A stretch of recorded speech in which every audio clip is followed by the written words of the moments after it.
presidency from becoming another form of tyranny, an elected king. Well, did they succeed? I smell an apple. Miss Moore, you have an answer. The president is not an elected king. Indeed. Could the President of the United States, without consulting those he governs, more or less destroy the entire world? Well, I guess he could. You guess he could. Could Julius Caesar have done that? Could Napoleon? Could Adolf Hitler? But they tried to. Aren't you making a false analogy? Oh, this is my lucky day. I ask a question, and I get a question in response. You do belong in government, my dear. Sit down, please. Now, does anyone have an answer for me instead of a quiz? Don't be a hero, boy. Mr. Kessler, your thoughts. The president can't bomb without reason. He has a reason. He thinks we need more parking spaces. The point is, can he destroy the world? Not without Congress. Now, Mr. Kessler, after 4 years of Harvard, has it escaped your attention that the president can make war for 90 days without consulting Congress? Well, that's right. Thank you very much, Mr. Kessler. At least I'm going to pass this course. Sit down, please. My question still stands. What is the particular genius of the Constitution? Nice try, General. What quality distinguishes the American Don't be a Constitution? hero, Harvey. I told you not to stand up, didn't I? Why you shouldn't have raised your hands? You, sir.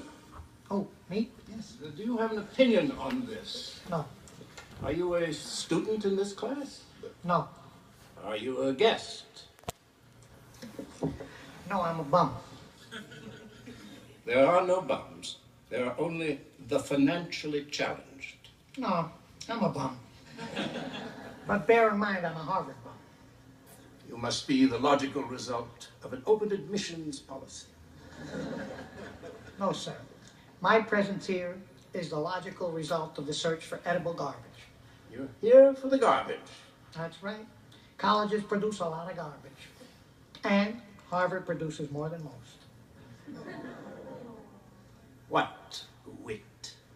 Inspired, no doubt, by wild turkey. You ask for charity, pleading that society has failed you and you need help. But actually, you're quite capable, and what you really want is alcoholic bliss. I would rather drink rubbing alcohol than listen to you, if that's what you mean.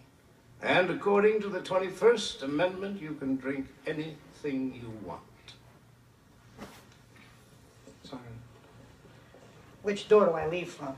At Harvard, we don't end our sentences with prepositions. Well, in that case, which door do I leave from, asshole? What democratic eloquence. You asked the question, sir. Let me answer it. The genius of the Constitution is that it can always be changed. The genius of the Constitution is that it makes no permanent rule other than its faith in the wisdom of ordinary people to govern themselves. Faith in the wisdom of the people is exactly what makes the Constitution incomplete and crude. Crude? No, sir. Our founding parents were pompous, middle-aged white farmers, but they were also great men, because they knew one thing that all great men should know, that they didn't know everything. They knew they were going to make mistakes, but they made sure to leave a way to correct them. They didn't think of themselves as leaders. They wanted a government of citizens, not royalty. A government of listeners, not lecturers. A government that could change, not stand still. The president isn't an elected king, no matter how many bombs he can drop, because the crude Constitution doesn't trust him. He's a servant of the people. He's a bum, okay, Mr. Pitcairn? He's just a bum. And the only bliss that he's searching for is freedom and justice.